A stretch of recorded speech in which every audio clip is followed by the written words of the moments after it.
Pessoal, levante a mão se puderem responder a uma pergunta que vou fazer. Quantos de vocês acreditam em Deus? Ok, uma floresta de mãos. Portanto, Richard Dawkins, todas essas pessoas estão enganadas. Sim, receio que esteja correto. Eu diria que é algo parecido com o fenômeno do amigo imaginário que as crianças têm e que as conforta e consola. Mas, na verdade, não há o menor vestígio de evidência de que qualquer tipo de ser sobrenatural exista. Lamento dizer que você está iludido. Iludido. E como tantas pessoas podem estar erradas? Bem, houve um tempo em que todos acreditavam que o mundo era plano. Houve um tempo em que todos acreditavam que o Sol girava em torno da Terra. As pessoas são muito frequentemente iludidas. E a propósito, é claro, houve um tempo em que as pessoas acreditavam em Zeus e Apolo, e em outras partes do mundo acreditavam em Thor e Wotan. Pessoas que acreditavam em fadas e duendes. Acredito que todos nesta sala sabem como é não acreditar no Deus de alguma outra religião. Você sabe que se acontecer de você nascer no Oriente Médio, provavelmente será muçulmano, e as pessoas que nascem no Oriente Médio acreditam fervorosamente em seu Deus. Eles não podem estar ambos corretos. Houve muitos deuses diferentes em que as pessoas acreditaram historicamente. Então as crenças das pessoas são apenas um acidente geográfico? Exatamente correto, sim. Friedrich Nietzsche famosamente disse que Deus estava morto e Sigmund Freud pode ser interpretado como tendo dito que Deus era pai. E eu acho que ambos provavelmente estão certos. O conceito de Deus é como tudo mais em nosso vocabulário, feito pelo homem, é uma invenção dos seres humanos. A menos que você acredite que Deus nos criou, neste haveria muito a explicar. Por que então fizemos tantos deuses? Parece muito mais provável que homens e mulheres fizeram mais deuses do que qualquer Deus fez todos os homens e mulheres e o resto da criação. Além de ser feito pelo homem, é feito pelo medo. É o desejo não expresso ou parcialmente expresso por um protetor, um pai, alguém que nunca te abandonará, alguém que de certa forma pensará por você, especialmente em questões de filosofia moral. No seu melhor é isso. É um desejo de ser amado mais do que você provavelmente merece. E no seu pior, é a parte subdesenvolvida da psique humana que precisa de totalitarismo, que quer adorar e que quer um chefe, que quer uma ditadura celestial. E essa é a parte que agora ameaça destruir nossa civilização secular. Você está absolutamente certo em começar onde começou. Acreditava-se que o número de deuses é infinito, e um novo Deus é criado quase diariamente por algum culto ou outro, mas costumava ser assim. Havia uma crença de que os deuses estavam nas árvores, nas florestas, fontes, mar, nuvens, etc. Um tipo de politeísmo. Então, algo um pouco mais politeísta, né, como o Olimpo, né, onde havia pelo menos um local para o divino, mas era multifacetado. E então o monoteísmo, reduzindo a apenas um. Considero isso um progresso, pois eles estão se aproximando cada vez mais da verdadeira figura. Por que não deveria haver algo como você diz? Se não houvesse, nós não estaríamos aqui. Mas a questão é, por que existe algo em vez de nada? A origem do algo, a origem do corte do cosmos foi, eu suspeito, um evento extremamente simples. E eventos simples são muito simples de entender e explicar.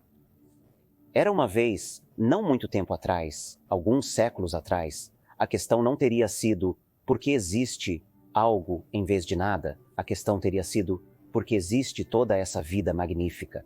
Por que existem árvores, por que existe grama, por que existem pássaros, por que existem humanos. Darwin respondeu a essa questão e eliminou a resposta teísta para essa questão. Os teístas agora são levados de volta a esta questão muito mais simples. Por que existe algo em vez de nada? Tudo o resto é explicado, ou bem no caminho para ser explicado, nos resta apenas uma pequena lacuna na qual se alega que Deus está se escondendo. Mas mesmo que você invoque um Criador sobrenatural para explicar por que existe algo em vez de nada, você ainda não explicou absolutamente nada, porque fica sem uma explicação para esse próprio Deus. A cada segundo que estamos falando, né, uma estrela do tamanho do nosso Sol ou maior se apaga, explode ou se apaga. Isso tem ocorrido a cada segundo desde o início do Big Bang. É muito. Serão muitos sóis se apagando enquanto falamos. Há muita aniquilação e destruição, não é? É o que se pode chamar de uma escala de desperdício. No entanto, traz um resultado positivo. Somos todos feitos desses materiais. Somos feitos de poeira estelar.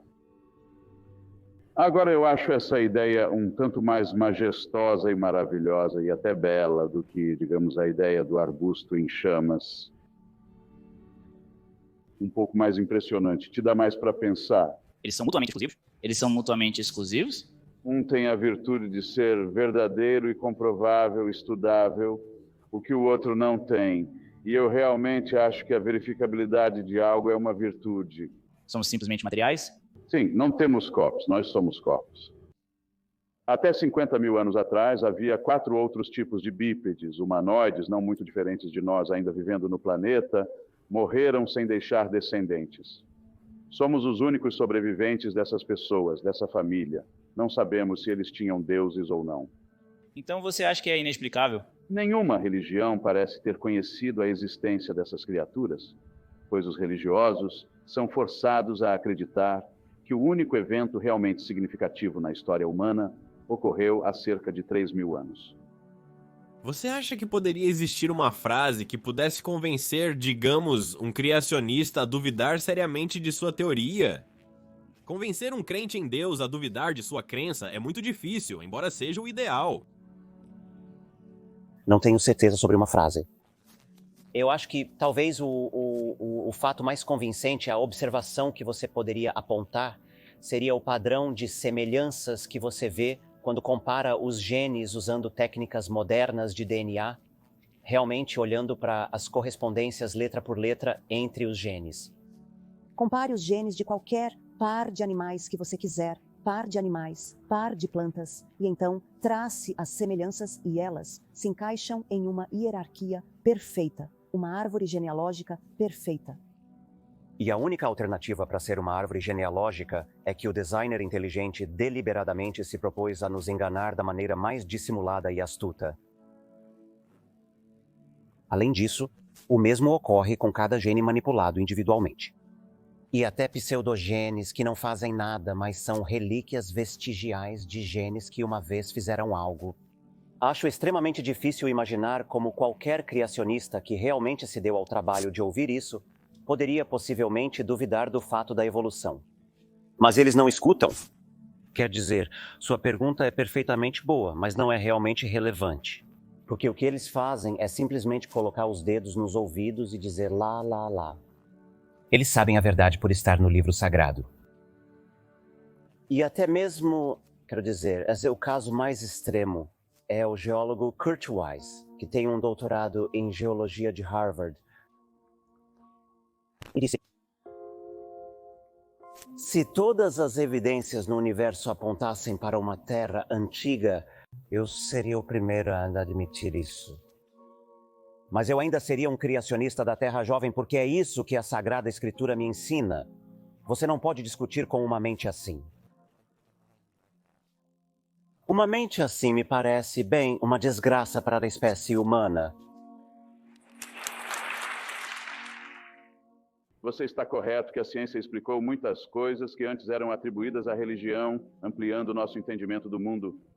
Há uma teoria dos germes da doença. As doenças não são maldições ou vinganças do céu. O mesmo vale para terremotos e assim por diante. O que costumavam nos ensinar, e muitos ainda fazem, é um absurdo maléfico e ignorante. Porém, também nos ensinou, apenas na minha vida, o quanto pouco sabemos. Somos muito mais ignorantes do que as pessoas que viveram antes de Galileu, apenas porque agora temos uma ideia cada vez maior do fantástico alcance do desconhecido. É precisamente o momento em que devemos dizer que o ceticismo é o que é necessário. Investigação, debate, dúvida. Onde está a fé nisso? Qual é a sua utilidade? Não tem nenhuma. Sócrates, que até onde eu sei, existiu, mas pode não ter existido. Isso não me importa. Ninguém me insultaria se dissessem: Sócrates, seu grande herói não existiu. Tente isso com um muçulmano, tente com um cristão, seus profetas não existiram. Ou diga às pessoas que Moisés é um mito, elas começam a se agitar, fazendo barulhos ameaçadores com frequência. Sócrates afirmou que a verdadeira educação é reconhecer a própria ignorância. E você só vai descobrir isso duvidando de tudo o tempo todo. Há toda a diferença do mundo entre essa perspectiva e essa mentalidade, e a mentalidade da fé. E, em segundo lugar, sobre metafísica, que notei que você se refugiou várias vezes já esta noite, tipo, o que é amor? É poético ou prosaico? Perguntas muito boas, mas metafísicas. Aqueles que afirmam a existência e intervenção de Deus no mundo, ou seja, né, aqueles que acreditam no Deus das religiões, estão declarando que a redenção e a salvação estão disponíveis para a humanidade e que rejeitá-las pode trazer graves consequências. Agora, não comece a falar para uma audiência como esta, ou, se não se importa, para um parceiro de debate como eu, como se a religião fosse uma questão privada, porque todos sabem que se fosse, não haveria nada para discutir. É precisamente porque ela afirma ser uma solução total, uma solução completa para todos os problemas. Disponível sob pena de morte em certas circunstâncias, mas acessível se você tiver fé suficiente. Onde acabamos de descobrir que a fé é provavelmente a virtude mais superestimada e a menos útil para nós nos dilemas reais que realmente temos que enfrentar.